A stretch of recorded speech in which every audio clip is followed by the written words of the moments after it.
तो कहानी की शुरुआत में हम आइसलैंड में हो रही बर्फबारी को देखते हैं, जिस दौरान घोड़ों का एक ग्रुप अपने घर की ओर जा रहा होता है। तभी अचानक कोई क्रीचर घोड़ों के पास आने लगता है, जिससे सभी घोड़े बहुत डर जाते हैं और वहां से भागने लगते हैं। इसके बाद वो क्रीचर भेड़ों के फार्म में आता है, जिसके आने से एक भेड़ अचानक से गहरी सांस लेकर बेहोश हो जाती है और क्रीचर वहां से चला जाता है। ये फार्म इंगवार और मारिया नाम के कपल का था, जो कि आइसलैंड के पहाड़ों में शांति से रह रहे थे। अब क्योंकि उनके बच्चे नहीं थे, इसीलिए वो बहुत अकेला महसूस करते थे। खैर, दोनों अपना परिवार चलाने के लिए भेड़ों की देखभाल के साथ साथ सब्जियों की खेती करने का काम करते थे। दरअसल यह जगह शहर से काफी दूर थी, जिस वजह से कोई भी यहाँ नहीं आता था और दोनों फार्म में काम करके अपना समय बिताते थे। फिर एक शाम मेरिया और इंगवार अपनी प्रेग्नेंट भेड़ों की डिलीवरी में मदद करते हुए नजर आते हैं, जहाँ उन्हें पता चलता है कि बहुत सारी भेड़ों ने बच्चों को जन्म दिया है, जिससे मरिया बहुत खुश थी। लेकिन इंगवार को उनमें ज्यादा दिलचस्पी नहीं थी, क्योंकि इतनी सारी भेड़ों को पालने के लिए बहुत ज्यादा खर्चा होता था। एक दिन जब दोनों काम करके आपस में बातें कर रहे थे, तब मरिया इंगवार को अपने ट्रैक्टर में होने वाली प्रॉब्लम्स के बारे में बताती है, जिस पर वह कहता है कि उन्हें अगले सीजन से पहले ट्रैक्टर को ठीक करवाना होगा। इसी दौरान भेड़ों की शेड में उनका डॉग भौंकने लगता है, इसलिए उसे देखने के लिए दोनों शेड में आ जाते हैं। यहाँ वे देखते हैं कि डॉग एक प्रेग्नेंट भेड़ को देखकर भौंक रहा था, क्योंकि उस भेड़ का डिलीवरी का समय हो गया था। खैर, मरिया और इंगवार मिलकर उस भेड़ की डिलीवरी में हेल्प करते हैं, लेकिन जब वे उस भेड़ के बच्चे को देखते हैं तो बुरी तरह शॉक हो जाते हैं। दरअसल उस भेड़ ने एक हाइब्रिड बच्चे को जन्म दिया था, जिसका सिर तो भेड़ का था, लेकिन शरीर इंसानों जैसा था। यहाँ मारिया उस बच्चे को अपने साथ घर में ले जाती है और फिर दोनों मिलकर उसकी देखभाल करने लगते हैं। अब क्योंकि उनका कोई बच्चा नहीं था, इसीलिए वे उसे ही अपना बच्चा मानने लगते हैं और उसे बहुत प्यार करते हैं। साथ ही वे उसका नाम अड्डा रखते हैं और उसे इंसानों की तरह ट्रीट करते हैं। इसके अलावा इंगवार उसके लिए एक बेबी कार्ट ले आता है और उसे बेडरूम में रख देता है, ताकि अड्डा हमेशा उनके साथ रहे। कुछ दिन बीतने के बाद हम देखते हैं कि अड्डा की असली माँ अपने बच्चे को आवाज लगाकर बुला रही होती है, लेकिन मरिया उसे उसका बच्चा वापस नहीं करती है। इसके बाद इंगवार देखता है कि मरिया अड्डा को अपने बच्चे की तरह गोद में लेकर खिला रही है। ये देखकर इंगवार इमोशनल हो जाता है और रोने लगता है। अब हाइब्रिड भेड़ के आने से दोनों की जिंदगी में खुशियां आ चुकी थी, इसीलिए इंगवार बहुत खुश होता है। एक दिन जब इंगवार ट्रैक्टर को ठीक करने की कोशिश कर रहा था, तब उसका डॉग उसे खेत की ओर इशारा करके कुछ दिखाने की कोशिश करता है, लेकिन इंगवार को कुछ समझ नहीं आता, इसीलिए वो उसे इग्नोर कर देता है। इसी तरह समय बीतता जाता है और अड्डा की असली माँ अपने बच्चे की तलाश में घर के पास आकर खड़ी रहती है, लेकिन मरिया हमेशा उसे घर से दूर कर देती है, जबकि अड्डा विंडो से उसे देखती रहती है। एक सुबह जब मरिया खेत में काम करने के लिए जाती है, तब वह इंगवार से अड्डा की देखभाल करने को कहती है और इंगवार काम करने के लिए शेड में चला जाता है और गलती से घर का गेट खुला छोड़ देता है। जब मरिया घर पर वापस आती है, तो वह इंगवार से अड्डा के बारे में पूछती है, जिस पर इंगवार बताता है कि बाहर जाने से पहले मैंने उसे बेडरूम में सुला दिया था। इसीलिए वह अड्डा को देखने बेडरूम में जाती है, लेकिन अड्डा बेडरूम में नहीं होती है, जिससे मरिया और इंगवार बहुत डर जाते हैं और घर के चारों ओर उसे ढूंढने लगते हैं। यहाँ मरिया बहुत ही टेंशन में आ जाती है। तब इंगवार उसे शांत करता है और कहता है कि वे अड्डा को जल्द ही ढूंढ लेंगे। अब वे दोनों अड्डा को अपने पूरे एरिया में खोजने लगते हैं, लेकिन उन्हें कहीं पर भी वह दिखाई नहीं देती है।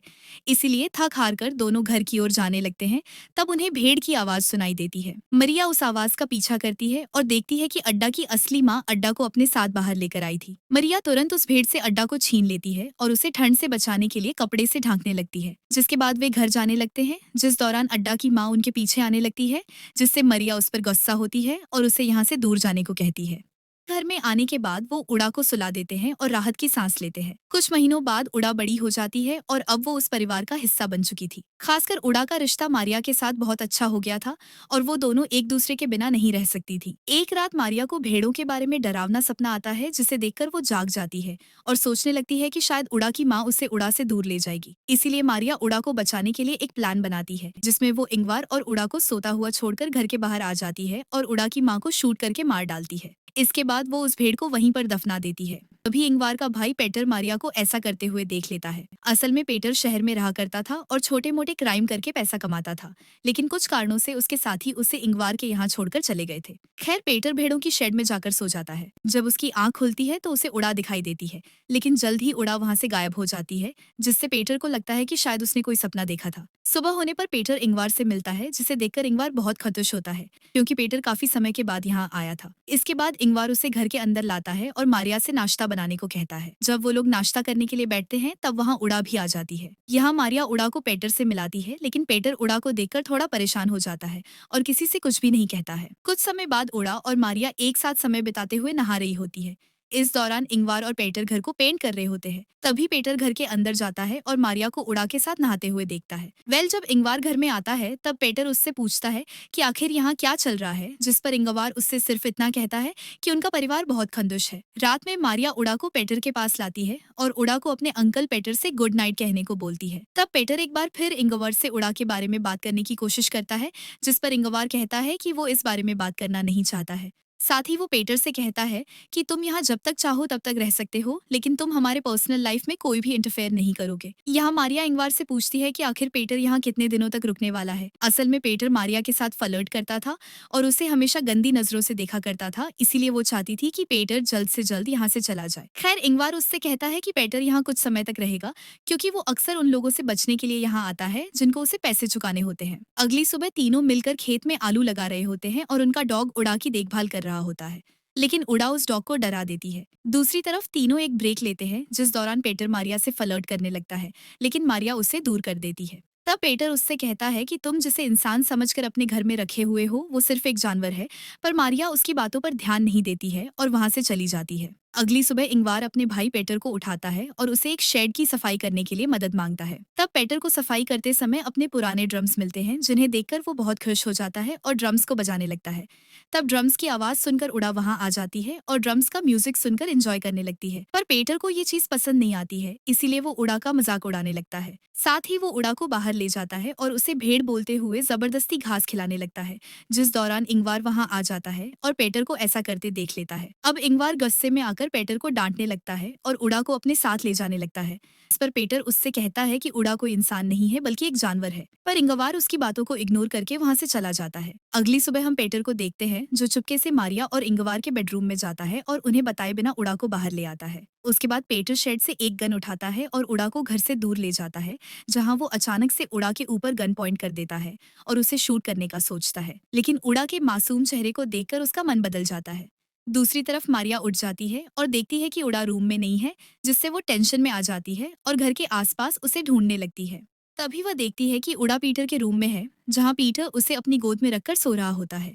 इससे मारिया को लगता है कि पीटर ने उड़ा को एक्सेप्ट कर लिया है। खैर, उसके बाद हम मारिया को श्मशान में देखते हैं, जहां वह एक कब्र के सामने बैठकर प्रे कर रही होती है। यहाँ हमें पता चलता है कि मारिया और इंगवर की एक बेटी थी जिसका नाम उड़ा था। किसी वजह से उनकी बेटी की मौत हो गई थी, जिससे वे दोनों काफी अकेले हो गए थे। यही वजह थी कि उन्होंने इस हाइब्रिड भेड़ के बच्चे का नाम उड़ा रखा था और वे उसे अपनी बेटी के रूप में देखने लगे थे। यहाँ इंगवर उड़ा को कहानियां सुनाता है, जिस दौरान उसे अपनी मरी हुई बेटी की याद आती है, जिससे वह बहुत इमोशनल हो जाता है। तब मारिया उसके पास आती है और उसे शांत करने लगती है। असल में ये दोनों अपनी बेटी की मौत का जिम्मेदार खुद को मानते थे, जिससे दोनों के बीच में काफी दूरियां भी हो गई थी। लेकिन जब से उन्हें उड़ा मिली थी, तब से उन दोनों के बीच की दूरियां खत्म होने लगी थी। इसके अलावा पीटर भी अब उड़ा को पसंद करने लगा था और अक्सर उसे घुमाने के लिए बाहर ले जाता था, जिससे इंगवर और मारिया भी खुश होते थे और उन्हें अच्छा लगता था कि पीटर ने उसे अपना लिया है। एक दिन पीटर उड़ा को अपने साथ मछली पकड़ने के लिए ले जाता है। तब वह उड़ा को अपने और इंगवर के बचपन के बारे में बताता है, लेकिन जब वे घर की ओर वापस जाते हैं तब रास्ते में उनका ट्रैक्टर खराब हो जाता है। यहाँ पीटर ट्रैक्टर को ठीक करने लगता है और उसे समझ नहीं आता है कि आखिर ट्रैक्टर में क्या प्रॉब्लम है, इसीलिए वह ट्रैक्टर को वहीं छोड़ देता है और उड़ा को लेकर घर आ जाता है। जहाँ डिनर करने के बाद वे सभी टीवी में एक गेम देखते हैं, लेकिन उनकी टीम हार जाती है, जिससे उनका मूड खराब हो जाता है। इसीलिए मारिया सबको खुश करने का सोचकर टीवी में पीटर के पुराने म्यूजिक वीडियो को चला देती है, जिससे सबका मूड अच्छा हो जाता है और वे डांस करने लगते हैं। यहाँ वे तीनों एंजॉय करते हुए ड्रिंक कर रहे थे, तब उड़ा उन्हें बिना बताए घर से बाहर आ जाती है, जहाँ वह उसी क्रीचर को देख लेती है जो कि कहानी की शुरुआत में भेड़ों के फार्म में आया था। इस क्रीचर को देखकर उड़ा घर की ओर भागती है और शेड में जाकर अपने आप को देखने लगती है। दरअसल उड़ा के मन में यह चल रहा था कि वह अपने पेरेंट्स मारिया और इंगवर की तरह क्यों नहीं दिखती है, जिससे अब उसे शक भी होने लगा था कि वे दोनों उसके असली पेरेंट्स नहीं है। खैर, उधर इंगवर नशे में होने के कारण जमीन पर गिर जाता है, जिससे पीटर उसे बेडरूम में ले जाता है। तभी उड़ा भी वहां आ जाती है और इंगवर के साथ सोने लगती है, लेकिन अभी भी उड़ा उसी क्रीचर के बारे में सोच रही थी जिसे उसने थोड़ी देर पहले ही देखा था। इसी बीच पीटर मारिया के पास आता है और उसे टच करते हुए फ्लर्ट करने लगता है, जिस पर मारिया उसे रोकती है और दोबारा ऐसी हरकत करने से मना करती है। तब पीटर उसे ब्लैकमेल करता है कि मुझे पता है तुमने उड़ा की असली माँ को मार दिया है और अगर तुमने मेरी बात नहीं मानी तो मैं उड़ा को सब कुछ बता दूंगा। इसीलिए मारिया को मजबूरी में आकर पीटर की बात माननी पड़ती है, लेकिन किसी तरह वह पीटर को एक रूम में बंद कर देती है। तब पीटर चिल्लाते हुए उससे गेट खोलने को कहता है, लेकिन मारिया उससे इग्नोर करके वहां से चली जाती है। अगली सुबह मारिया पीटर के पास जाती है और उसे अपने घर से चले जाने की रिक्वेस्ट करती है, जिसके लिए पीटर मान जाता है और वह उसे बस स्टॉप पर छोड़ने के लिए चल देती है। इसी बीच इंगवर भी उठ जाता है और अपनी वाइफ और भाई को ढूंढने लगता है, लेकिन जब वह उन्हें नहीं मिलता तब वह उड़ा के साथ अकेले ही नाश्ता करता है और फिर उसके साथ ट्रैक्टर को लेने चला जाता है। यहाँ मारिया पीटर को ड्रॉप करके उसे बताती है कि उड़ा उनके लिए एक गॉड गिफ्ट है, जिसकी मदद से वे दोबारा अपनी अच्छी जिंदगी की शुरुआत कर सकेंगे। मारिया पीटर से नाराज होने के बावजूद भी उसे कुछ पैसे देती है और फिर अपने घर की ओर निकल जाती है। इसी बीच इंगवर उड़ा को बताता है कि अगर वह घर का रास्ता भूल जाए तो वो घर कैसे पहुंच सकती है। खैर दोनों ट्रैक्टर के पास आ जाते हैं। तब इंगवर ट्रैक्टर को सही करने लगता है, लेकिन वह ट्रैक्टर की प्रॉब्लम को सही नहीं कर पाता है, इसीलिए वह उड़ा के साथ वापस घर जाने लगता है। यहाँ मारिया भी घर पर आ चुकी थी। मारिया सोचती है कि अब वह और इंगवर उड़ा के साथ शांति से रह सकेंगे, लेकिन उसे घर में कहीं भी इंगवर और उड़ा दिखाई नहीं देते। तभी उसे गोली चलने की आवाज सुनाई देती है, जिससे मारिया बहुत डर जाती है और जल्दी से फार्म की ओर भागने लगती है। यहाँ फार्म में हम देखते हैं कि उस क्रीचर ने इंगवर को गर्दन में गोली मारकर उसे मार दिया है। ये क्रीचर भी आधा इंसान और आधा भेड़ होता है, जिससे हमें पता चलता है कि यह उड़ा का असली पिता है और इसको देखने के बाद से ही उड़ा को अपने पेरेंट्स पर शक होने लगा था। खैर अब वह क्रीचर उड़ा का हाथ पकड़कर उसे अपने साथ ले जाता है। उड़ा अपने हाथ को उस क्रीचर से छुड़ाने लगती है, पर वह क्रीचर उसे पकड़कर ले जाता है और उड़ा रोते हुए इंगवर को देखती रहती है। जल्द ही मारिया वहां आ जाती है और इंगवर को मरा हुआ देखकर बुरी तरह रोने लगती है। अब मारिया के पास कुछ भी नहीं बचा था और वह पूरी तरह से अकेली हो गई थी। कहानी के अंत में मारिया अपनी सारी उम्मीद खोकर अपनी आंखें बंद कर लेती है और इसी के साथ इस मूवी का यहीं पर एंड हो जाता है।